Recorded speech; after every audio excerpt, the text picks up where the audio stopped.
আসসালামু আলাইকুম গাইস, কেমন আছেন? আশা করি সবাই ভালো আছেন। তো আমি আল্লাহর রহমতে ভালো আছি। তো এই শীতের সকালে কুয়াশা ভেজা চাদরে আমরা চলে আসছি আমাদের সরিষা ক্ষেত দেখতে।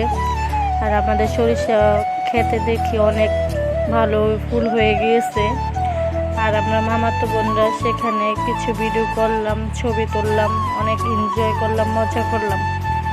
তো আপনারাও যাবেন, শীতের কুয়াশা ভেজা চাদরে সবাই যাবেন।